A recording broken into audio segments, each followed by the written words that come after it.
Good morning. We're here this morning as part of the New Hampshire Supreme Court Oral History Project, to interview Justice James Duggan. And you've asked me to call you Jim, so I will, Jim. Thank you, Carol.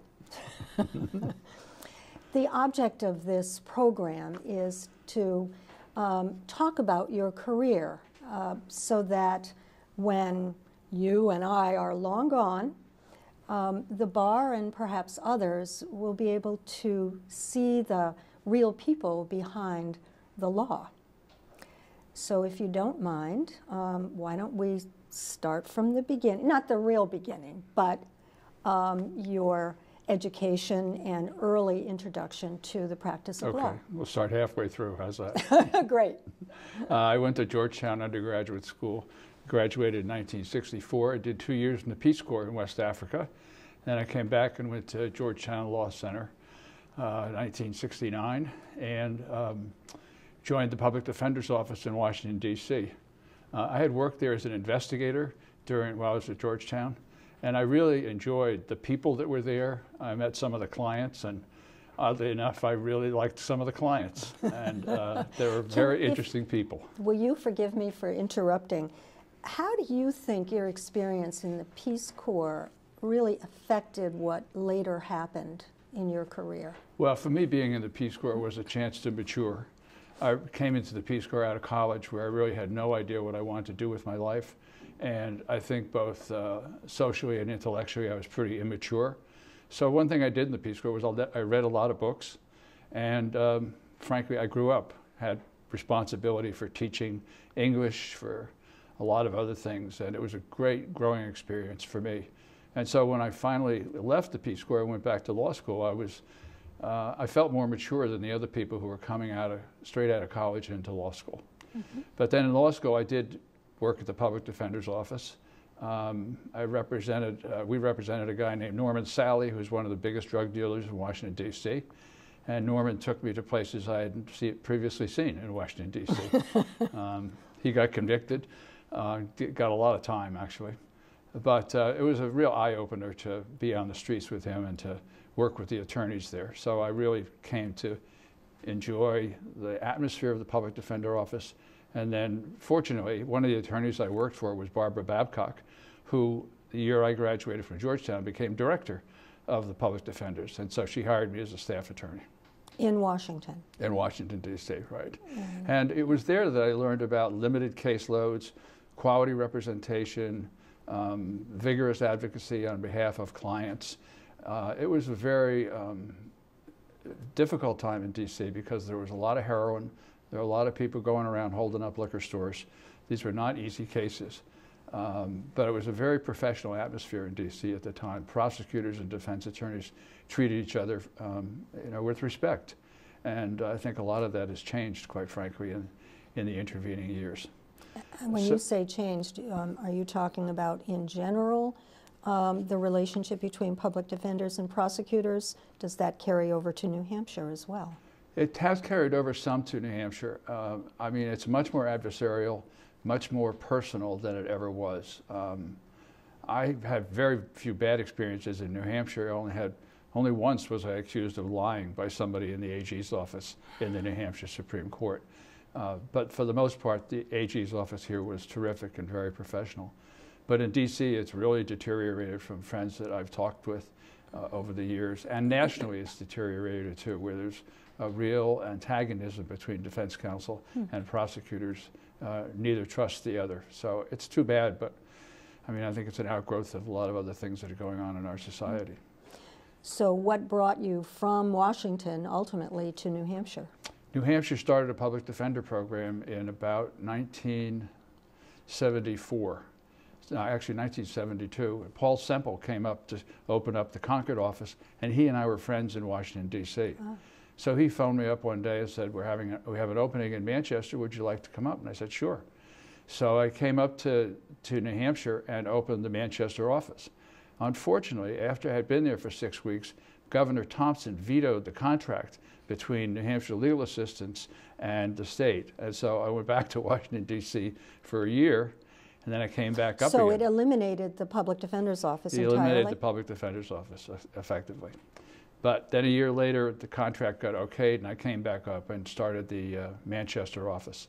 It was just me and Paul Lawrence, later Sumner Cowman, and we only handled felonies in Manchester and Nashua district courts. And we had a contract with the state with limited caseloads. We had ongoing training for such as it is for 3 lawyers. And we tried to provide the best representation we could. Individuals charged with misdemeanors had no representation if they were indigent? Right. No, they did have lawyers. The situation we came into was that the private bar was doing indigent criminal defense work. And most of them did a very, very good job. I mean, they handled some really high-profile homicide cases, like the Coolidge case was handled by the Divine firm, and some other high-profile cases. But there was an underbelly of indigent defense that wasn't as good. There was one lawyer who was handling a lot of indigent cases, who was later found to have been stealing money from clients, and oddly enough was found not guilty by reason of insanity, and went to the state mental. This was a private This was a guy who was representing right. So it wasn't some people in the bar who were doing it weren't the best. So the courts were very happy to see the public defender, and it was very successful in Manchester. Probably the most interesting case I had in Manchester was I represented a young man who was in Manchester District Court and thought that Judge Capistran had made disparaging remarks about his mother. He jumped over the bench and assaulted Judge Capistran and got him down on the ground and punched him a couple of times. And they got him off of him. And Judge Capistran went off the bench, came back later and sentenced him to a year in jail for contempt. Well, I got assigned to represent this fellow. So naturally I had to interview the victim. So I went to Judge Capistran's office, and you know what a colorful person he was. He started telling me about what happened. And he got behind his desk and he goes, and then I did this, and then he did that, and then he jumped on me. And then he got down on the floor, and he was demonstrating while he was on the floor as to why this guy was grabbing him. The thing that really got him angry was he didn't get a punch back at the guy. So, how did that get resolved? Actually, I got a habeas, and I got the guy's sentence reduced to 6 months. And Judge Capistran called me after that, and he was furious. And he was yelling at me and all this kind of stuff. And I said, well, you know, this is that, and I tried to explain it to him. And we wound up having a very long conversation. And at the end of the conversation, or some point, I told him that I speak French. And so I started talking to him in French, and he was talking to me in French. So we ended the conversation on a very high note. And he invited me to go speak at the Joliet Club, which I did. So Cabby and I became good friends as a result of that case. But for the most part, we handled a lot of assaults, a lot of alcohol-related cases. And the public defender at that time was only in Manchester. And then we tried to expand it through legislation to Rockingham County and Stratford County. And I was, at that point, moving on to the law school. Well, today, the Public Defender's Office is one of the largest law firms in the state. Right. And this is where it started expanding. And that's when we hired David Garfunkel to be the director, when it expanded to Rockingham and Stratford. And then later on, as the public defender got a good reputation, particularly among the clerks and the judges, every county wanted to have a public defender. So the public defender budget was much bigger than the legal assistance budget, and we were still part of legal assistance. So in 1985, Paul Semple and David Garfunkel and I formed New Hampshire Public Defender, Inc., so to speak. We formed a nonprofit, and we went to the Judicial Council and suggested that we should split off from legal assistance, which we did.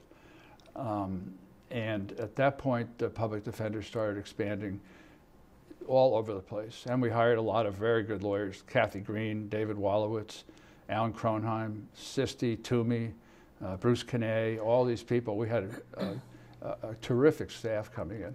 I understand from speaking with others in other states that New Hampshire's reputation, its public defender office reputation, is really unparalleled. It attracts very talented new lawyers and has a wonderful training program. Was this part of a long-term strategy that you had in the early years? Yes, there's no question about it. We specified in the contract we had with the state that we would only take a limited number of cases, and that we had the authority within the contract to cut off the cases, to refuse cases from the courts, and they would have to be otherwise assigned. And that's the strategy today, that public defender has limited caseload. Unlike some states, I mean, there are horror stories out of places like Louisiana and, I don't know, you just pick a state, New York, where the public defenders have 200-300 open cases, and they just plead people guilty. That's all. And they burn out. And there's a person who was the director, public defender in Washington, D.C., Norm Lefstein, who's actually written a book about this and suggested that it's a violation of the Code of Professional Responsibility to take cases when you can't provide competent representation.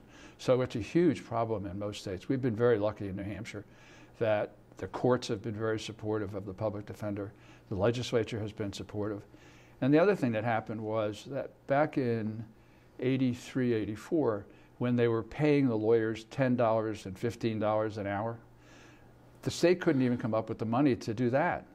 So they wound up in lawsuits against the state to get the money that they had been promised. I represented one lawyer, Jim Reams, as it turns out, who was a defense lawyer in Rockingham County at the time. And Tom Rath was the AG, and he managed to do some magic, and we came up with the money after we filed suit. So that was a real problem. And the legislature got really tired of dealing with sort of this, this bottomless pit of indigent defense. And so that sort of fueled the fire to institute a statewide public defender program. As you worked all those years in the public defender's office, how do you live with the idea that you're going to lose the vast majority of your cases? Right. What is the impetus to keep going? Well, as one friend of mine said, if I won a lot of cases, there'd be something terribly wrong with the system. So you have to sort of start from there. But I think that you draw a lot of energy from satisfying relationships with clients, helping clients who are in a lot of trouble. You're right, most of them wind up pleading guilty or being found guilty. But I had a case of a fellow once who was charged with breaking the leg of his 6-month-old child. And he had no prior record, and I'm not sure what, it was a fit of anger, I think. Well, the baby was okay, and his wife stepped up and said, we got to fix this. And they got into counseling, and he started getting his act together.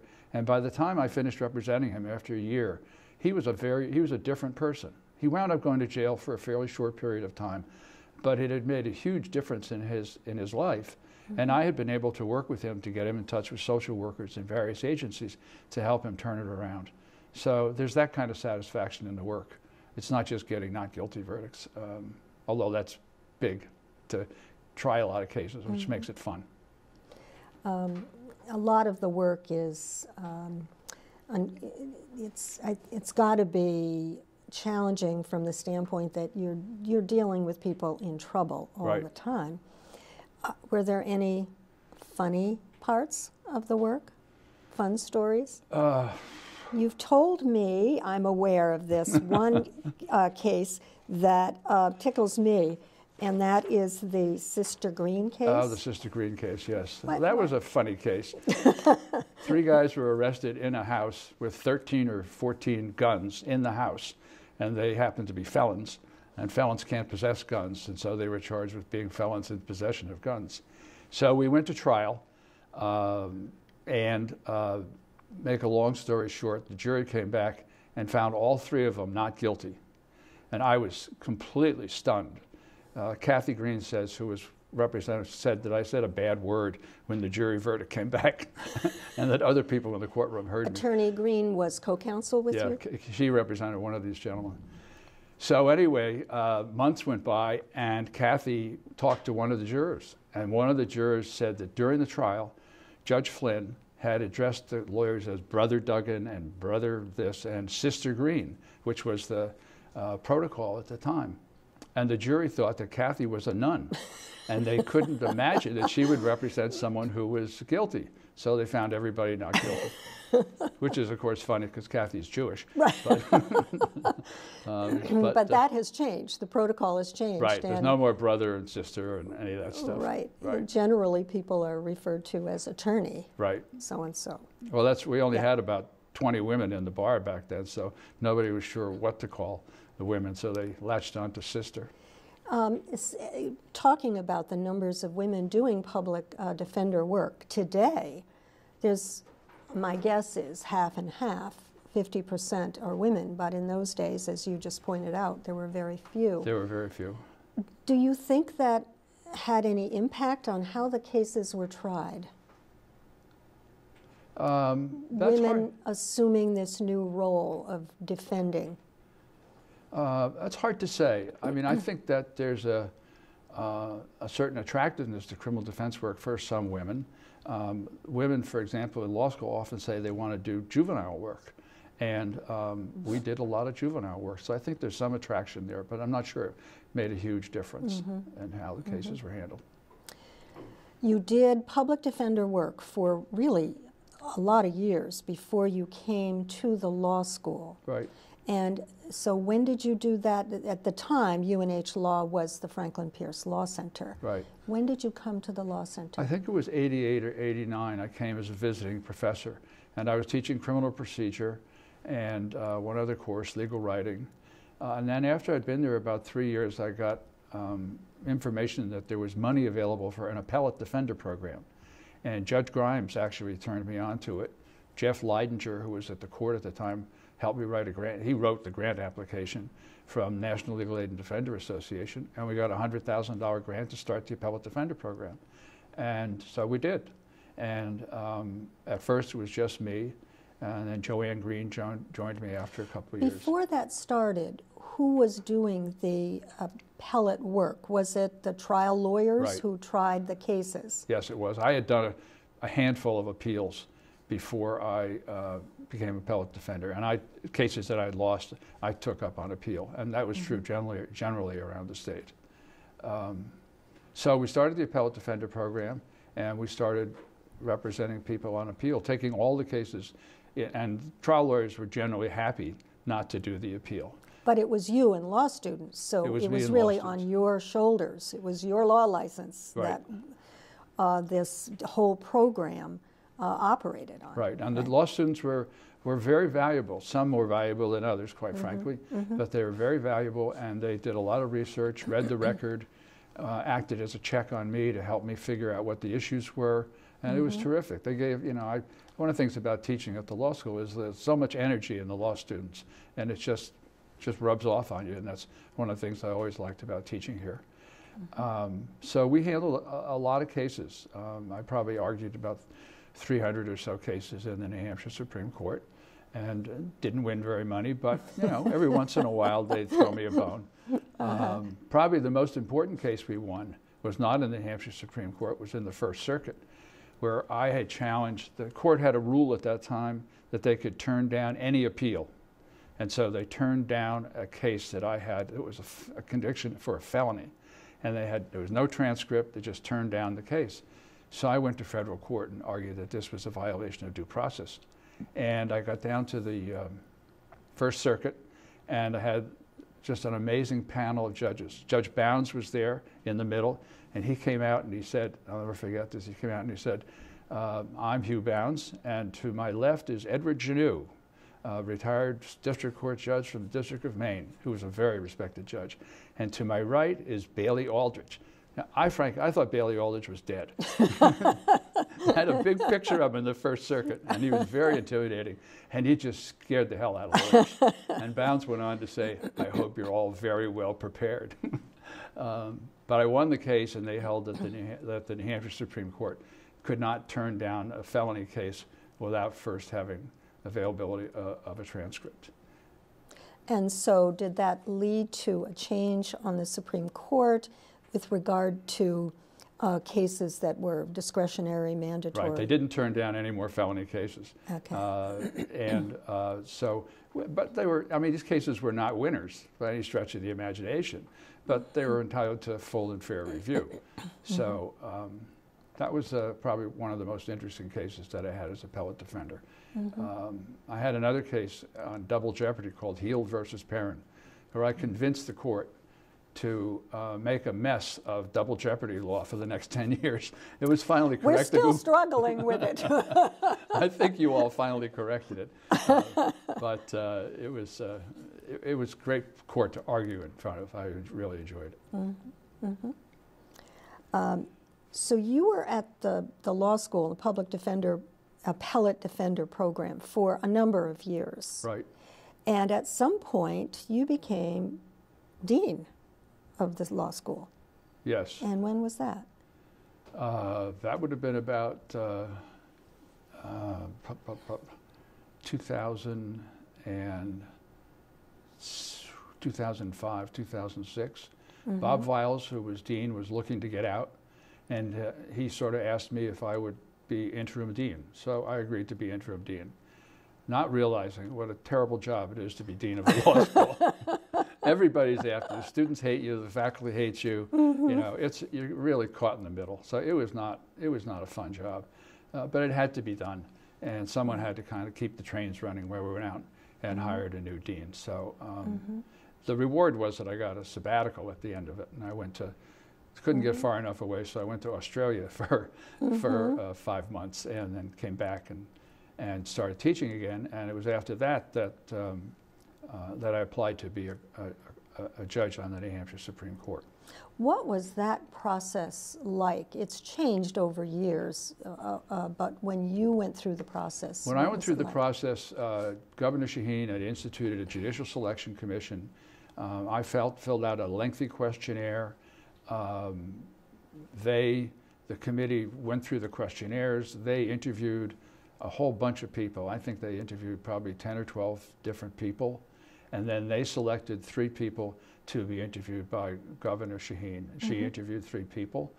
And to my surprise, called me up and selected me to be on the court. I think it helped my position then that I was something of an outsider. Not very well, I'm as well known in legal circles, not very well known politically, and because it was just after the impeachment proceedings had gone on. So I got confirmed and I went to the court, and when I got to the court, there were a couple of things that really hit me. First is it was very quiet. I mean, coming from a law school, we had 300 students running around. Getting to the court was like, you know, going to a funeral parlor. And the second thing was that because of the impeachment, the court was way behind in its caseload. Judge Netto and Judge Delanis had preceded me by about 6 months, and so I got there in January of 2001, and the 3 of us, along with Judge Broderick and Chief Justice Brock, we all kind of put our shoulders to the wheel and really started getting into the caseload and getting opinions out. And it took about a year, 18 months before we were getting back up to speed. And we worked very hard. So it was a transitional process. And the other thing I remember about coming to the court when I started drafting opinions is, first of all, you don't realize how incredibly talented the staff is. The law clerks are one of the great joys of being an appellate judge is you get to work with these law students who are the smart ones. You know, the ones that used to sit in the front row and raise their hand. And, you know, I was sitting in the back row. They are terrific to work with.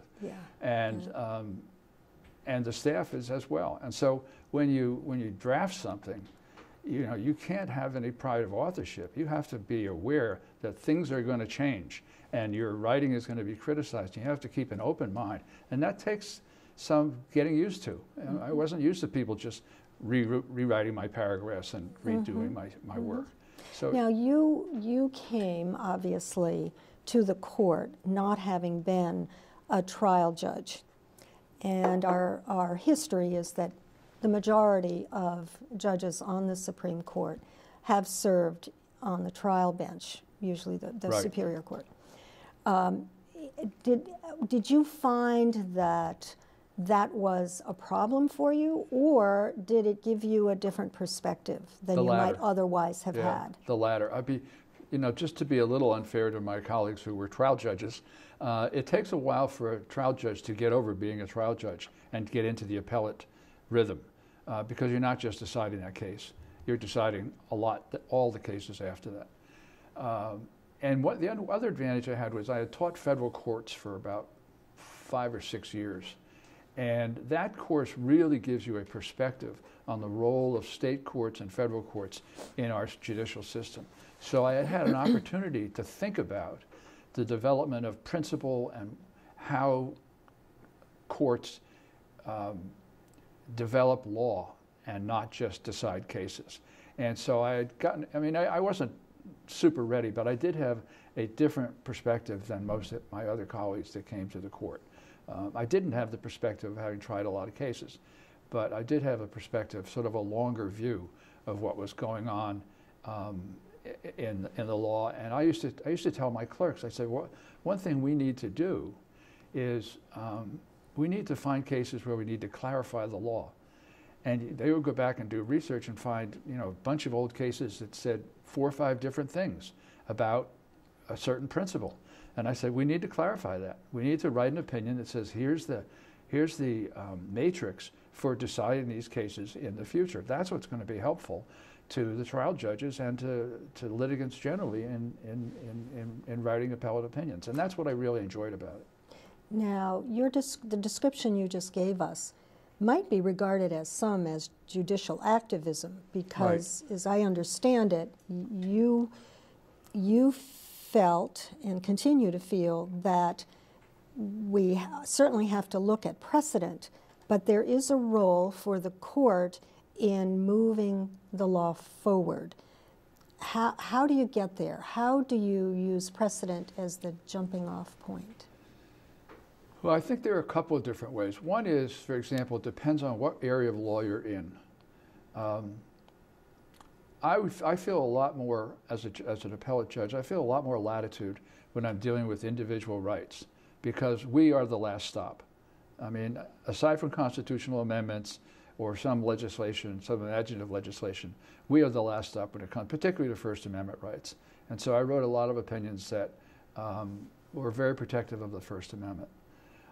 On the other hand, when it comes to things like legislative role, my view is that you really have to defer to the legislature. And they wrote the statute, and they did it, and we have to figure out what they tried to say and what they meant. So there's a very limited role for us, I think, in interpreting legislation, and we have to defer to the legislature. But then you get to cases like, you know, educational funding, hugely controversial. And I always felt that I had this precedent that I had to follow, and I did follow. I always felt that the education funding cases were a little bit, not unrealistic, but lacking in facts. I wrote a concurring opinion in one case where I said, you know, we really need to know, aside from the finances, which school districts are getting a good education and which ones are getting a bad education. Can we look at dropout rates? Can we look at college acceptance? What kind of factors do we look at to see whether everybody's getting a fair shake in terms of education? And the court never focused on that, and I don't know if the court ever will focus on that. But I think that in terms of precedent, my view has been that we have to follow precedent. We don't make up the law. We have to follow the cases that precede us, and I am very reluctant to overrule cases. I wrote an opinion in one case where had to do with a administrative hearing for a motor vehicle violation, and the issue was whether or not illegal evidence could be used there. And we had a case right on point that said, yes, it can be. I didn't agree with that case, but I wrote an opinion and say, look, I'm bound by that case, and it's a rational case, and so I'm going to follow it, even if I think it's wrong. There are people who disagree with me on that, who say if it's wrong, we should overrule it. I think that that's not the way we should work as an appellate court. Mm-hmm. What is the dynamic among the 5 judges on the Supreme Court? It's amazing.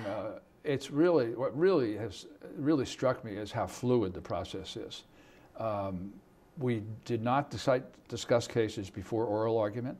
We read the briefs, who go in and think the case is going to go one way.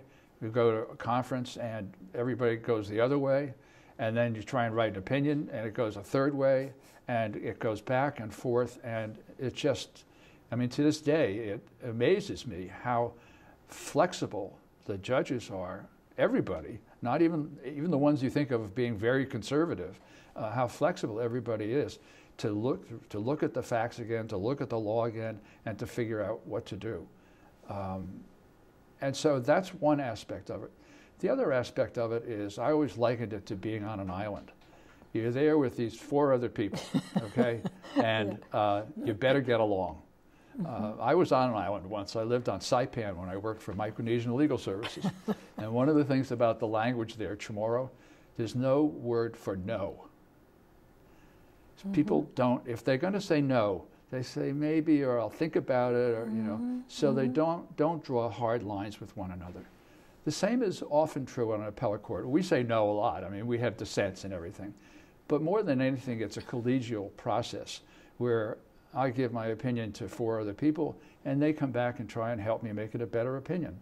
And I do the same. And if I violently disagree with someone, I'll say, you know, I really don't think I can sign on to this, and here's why. And you try and treat each other civilly and with a lot of respect. And that's how you get along, because it's important to keep that dynamic. Lawyers often are interested in knowing whether oral argument makes a difference. Yep. In your view? It does, absolutely. As I've often said, oral argument, the half an hour that we have on that case, is the opportunity that I have to do nothing except think about that case. Even if the lawyer does a terrible job, I've still got to think about how I'm going to decide the case and ask the questions that are going to help me decide the case, or listen to my colleagues ask questions that are going to help me think about the case, and look at the statute in front of me and just consider the case law, so that by the end of oral argument, I'm probably as knowledgeable about that case as I'm ever going to be, unless I'm writing the opinion. Then I'll get more knowledgeable. But it really is a good opportunity to focus on the case, and it changes minds. There's no question about it. I've seen it happen any number of times where, as I said earlier, you go in thinking one thing, you come out thinking something entirely out, either because some lawyer has made a great argument or some lawyer has made a terrible argument. There's that too. Yeah. Right. But for the most part, the lawyers are helpful. We get our share of not so great briefs, and most of them are too long. But they're helpful in the process, and they're helpful in deciding the case. I'm often asked the question, how are the cases assigned? Assigned? Assigned cases. So why don't you explain? Because I think we to this day continue the practice. So what we do is we take a slip of paper and we write down the number of each case on a slip of paper, and then the slips of paper go into a silver urn or a plastic bowl, whatever happens to be available, and we go around the table in order, 1, 2, 3, 4, 5. It's a very hierarchical institution. And we draw cases, and you pick out the number, and that's the case that you're assigned to write. Is there any negotiating over swapping cases? It happens when somebody dissents and it's gotten a majority opinion, then you have to switch. But there are only a couple of cases I had over the years where we said, you know, so-and-so ought to write this case or something like that. But very, I mean, 1 out of 100 cases like that. Is that a good practice? I've heard people say, well, if you come to the bench with a lot of experience in a particular area, in your case, criminal law, you ought to have the majority of the criminal cases. If someone comes with experience in municipal law, they ought to take those cases.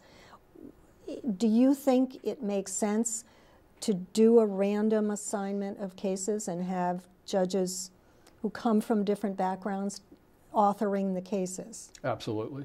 It makes a huge difference. First of all, you don't want to have one judge take ownership of any area of law.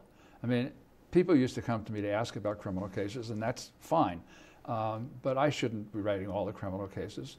First of all, I mean, the prosecutors would think I'll probably reverse every case, which I didn't do. But it also kind of spreads the load around, because there are cases that nobody wants to write. You know, there are utilities cases out there about rate setting that are really very, very difficult cases. So somebody's got to do that. Somebody's got to do that. And it helps bring a fresh mind and a fresh approach to cases. I mean, when I was on the court, I actually loved writing municipal cases. Never did anything in that area, but I found the area of law to be fascinating.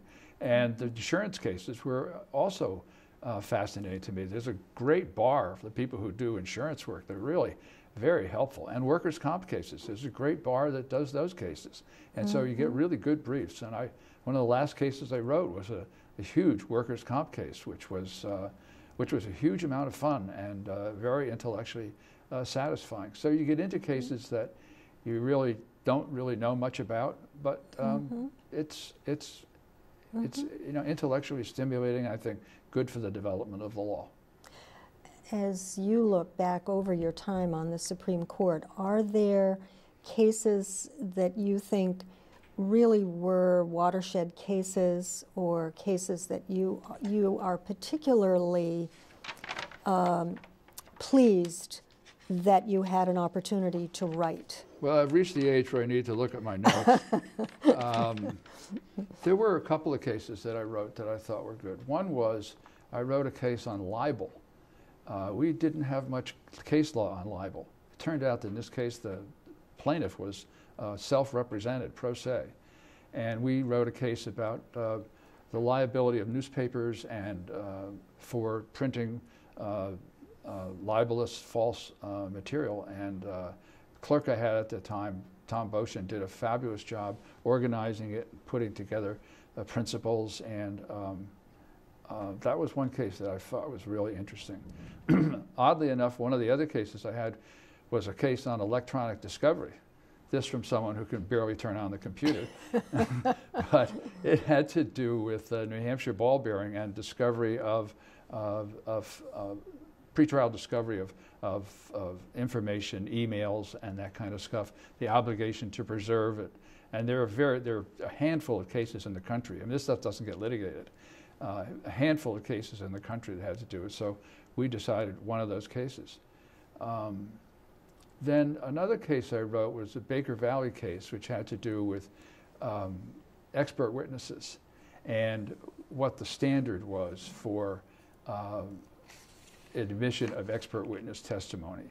And it was an opportunity to explain how you're not just looking at the reliability of the testimony itself, but you have to look at it in a much broader context in order to determine its admissibility. And then in the criminal area, one of the first cases I wrote was a dissent in State versus Seavey, where this woman had plowed into a telephone pole and her head had hit the windshield, and she went off to her apartment. The police showed up, and the police went to her apartment. And the majority said there were no exigent circumstances to justify a warrantless entry into her apartment. Well, I disagreed, and I said not only were there exigent circumstances, but there is a rule, which we had not previously discussed very much, about community caretaking, that the police have a function to make sure, you know, that people are healthy and that they're okay, and that under both those rationales, I would have reversed maybe I guess I would have affirmed the trial judge, but the community caretaking thing took off after that, and there were a whole line of cases that had to do with community caretaking. I don't think I made much headway on the exigent circumstances. Is what it is. You mentioned electronic discovery. To what extent do you think that our jurisprudence is changing, bound to change as a result of the internet? You know, when you were teaching at the law school, we hadn't even heard about the internet then. Well, one of the most profound changes from an appellate point of view is the ease with which you can access other information. I mean, as I said, I'm not very good at it, but the people that I work with, the law clerks in particular, they can just go off and find, you know, a dozen cases on this, a dozen cases on that, and put it together in unbelievably quickly. So it really makes the job of writing appellate opinions a lot easier. You have a lot more confidence that you've you've covered the waterfront in terms of the case law that's out there. I got to be better at typing my own opinions and making changes to drafts that way, and to doing electronic research. And so it's from that point of view had a huge impact on appellate courts. Aside from being able to quickly access cases, does the internet present difficulties with regard to accuracy of information? You know, lately we've heard a lot about false news, Yeah. that sort of thing. Our librarian is concerned sometimes that there are websites that are there one day and gone the next day. Do you have any thoughts about how we as the court have to deal with that fact of life? You certainly have to be extraordinarily careful in terms of the information that you use outside of appellate opinions.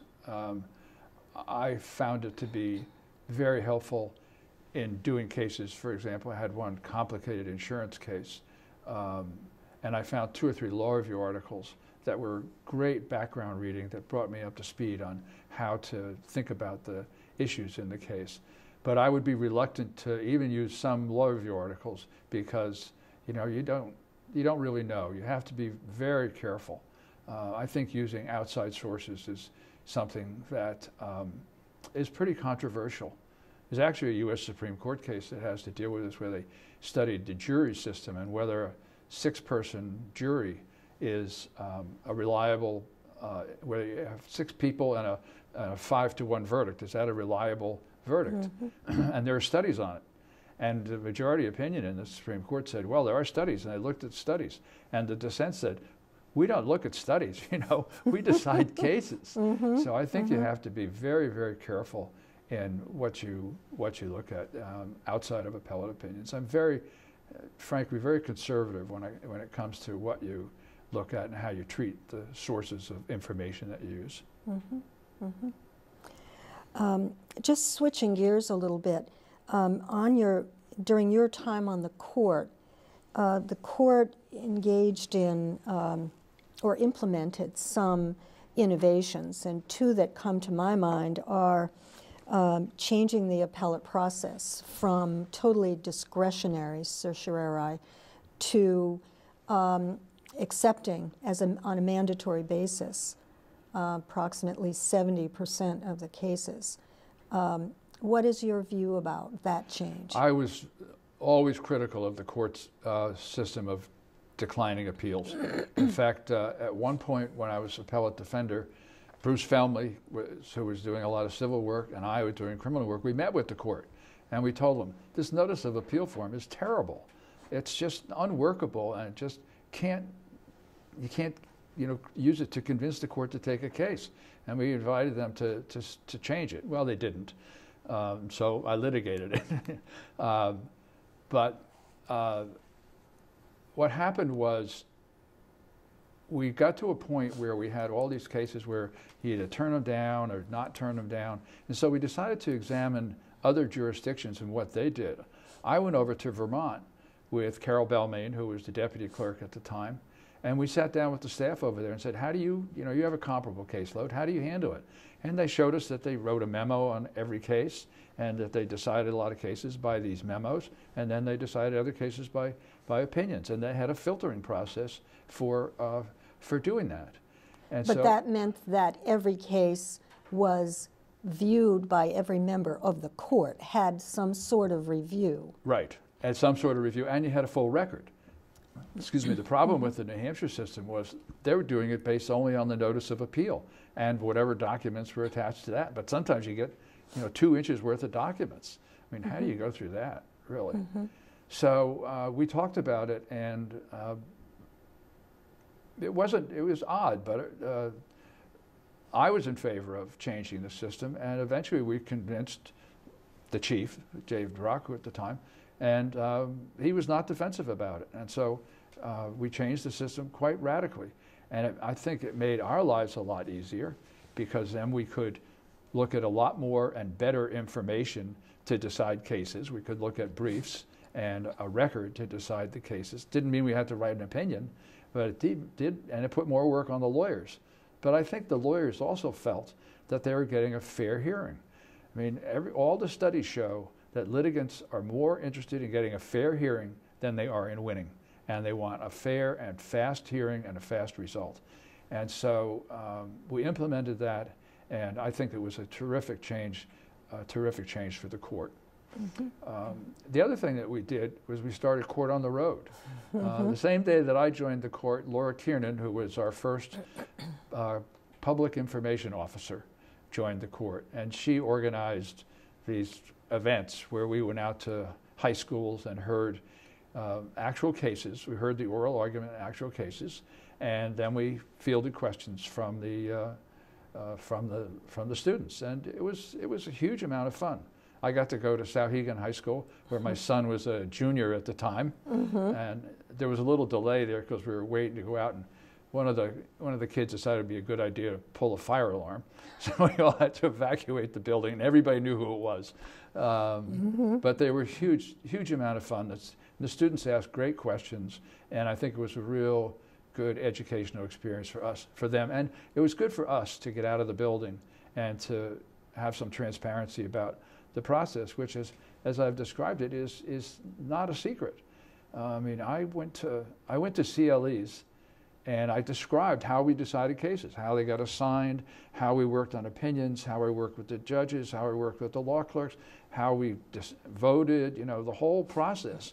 And I'll never forget, I went to one of those, and Marty Gross came up to me at the end of it, and he said, "I've been waiting 30 years to hear how you guys decide cases." And so there's nothing to hide about the appellate process. And I think so. The way on the court on the road worked is that 2 cases are selected that might be of interest to high schoolers, and the court sits on the stage, and attorneys, actually the attorneys involved in the case, make their arguments, and then the court takes the matter under advisement. After that, then the court accepts questions from the students, not about the cases that were just heard. And so they ask all kinds of questions, don't they? Right, they ask all kinds of questions. I remember one, before you were on the court, one of the students said to Linda Delanis, "How does it feel to be the only woman on the court?" And Gary Hicks said, "It feels great."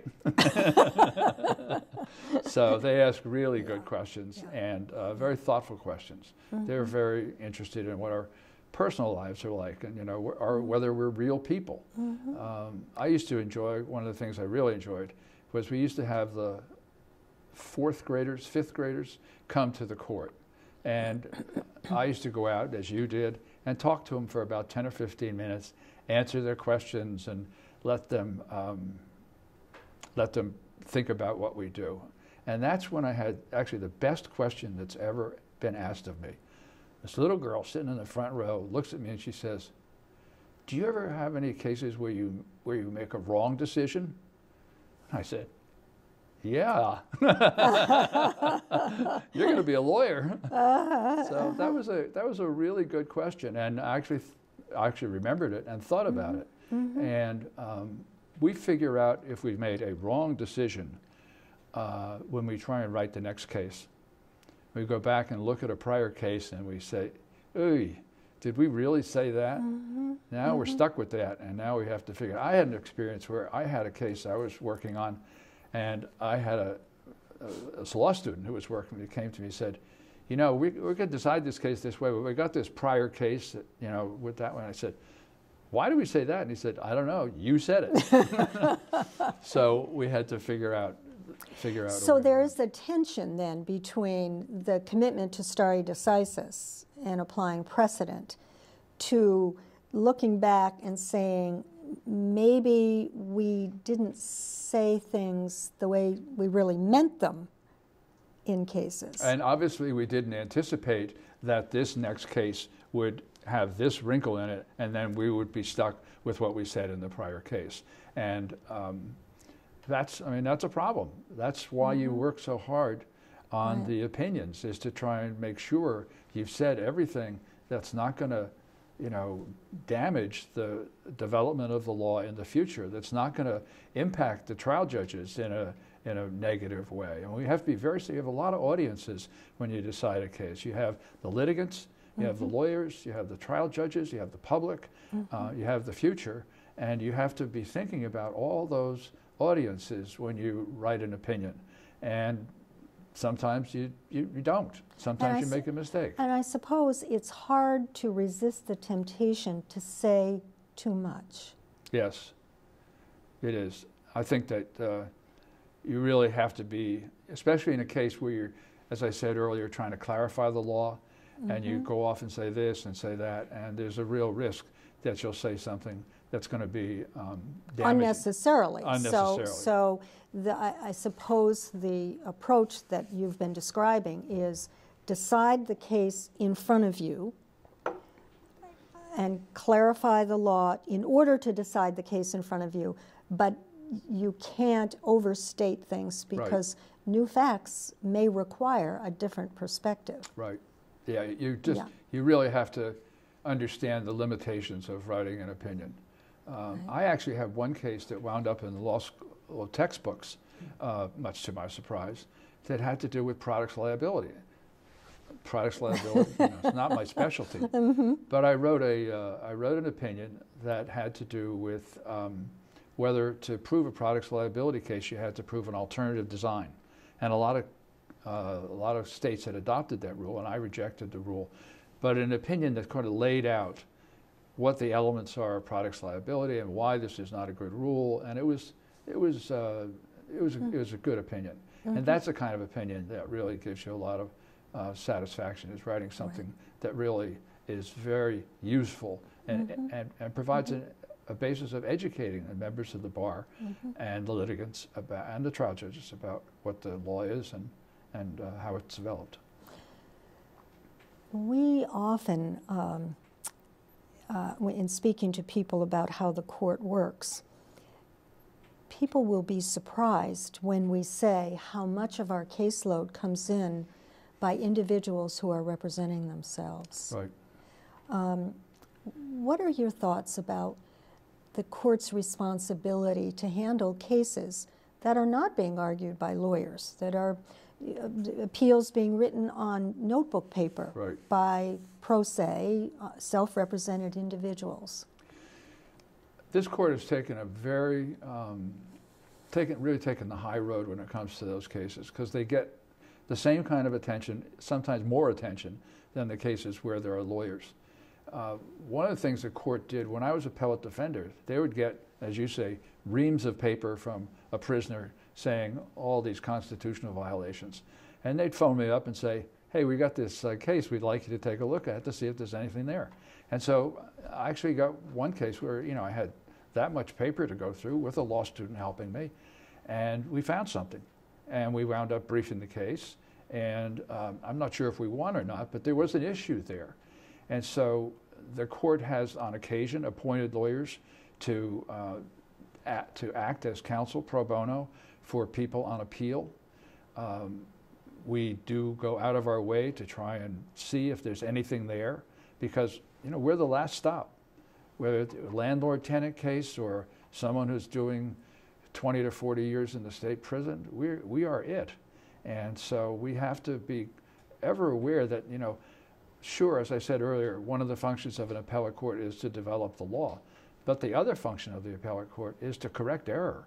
And that's hugely important and very time-consuming, but the kind of thing where you just really have to take the time to go through all this handwritten stuff and figure out if the litigant has anything that is worthy of consideration. You were talking about fourth graders and court on the road, and frequently a question is, what do you do when you're not immersed in this work? Well, when I was on the court, not much. I can tell you that. Now I do a lot. It's very time consuming. I mean, reading briefs is very time consuming and not always fun. You get a good brief, and it's fun to read 35 pages. You get a bad brief, and it's not so fun.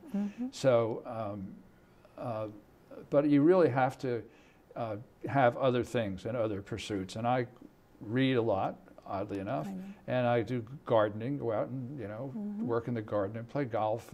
And you travel. And travel, and travel. And now that I'm retired, I'm doing a lot more of that. So, but it's an appellate court, you know, you take 2 weeks off and you come back, and nobody else has covered your cases while you're there. My friends in the Superior Court, they have somebody who's signing off on all their motions and stuff. No, you come back from vacation, and the pile of briefs to read is just bigger and better. So it's no vacation from it, which is, you learn pretty quickly that it's taking time off is a double-edged sword in appellate court. It's great to get away and all that kind of stuff, but it's not it's not rewarding in the sense that it lessens your caseload. You're retired now, and you have been for a year, 2 years? I lose track. 4 years. 4 years. Oh my goodness. If younger lawyers were to come to you and say, what characteristics do you think an appellate judge, a New Hampshire Supreme Court judge, should have? Because I'm examining whether I want to shoot for that. What would you say? I would say this. I would say that the most important thing to do is to do your job and do it well, whatever you do. If you're a trial lawyer, do that and do it well, and get yourself a reputation as someone who is honest and reliable. I think, you know, not to blow my own horn, but I think I got myself a reputation as someone who judges listen to. When I made an argument, it was something that was not crazy. You know, it was plausible and worthy of consideration. One of the federal judges came over here once to talk to the students, and he said, you know, what you want to do is you want to be like Duggan. I said, what? He said, yeah, when Duggan says something, judges listen and they pay attention. And so it's important in terms of your personal integrity to be making judgments for clients and in the system that are responsible and professional, and to handle yourself in a responsible and professional way. Whatever you do, do that. And I think that's a key to being considered for a judgeship. I didn't ever think that I would be a judge, to be honest with you. It happened that there was a vacancy there were 3 vacancies on the court. And I happened to be in Australia at the time on sabbatical, and I said to myself, well, what the heck, you know, I'll give it a call, I'll give it a go. And I wrote the application, and I'm not often proud of what I write, but I wrote that and I said, you know, that's not bad. You know, I could persuade myself that I could be qualified for this job. And so while I was very surprised when Governor Shaheen nominated me for the court, I never had any doubts that I could do it, and do it in a very responsible and professional way. Okay. Thank you. It's been good talking to you. Yep.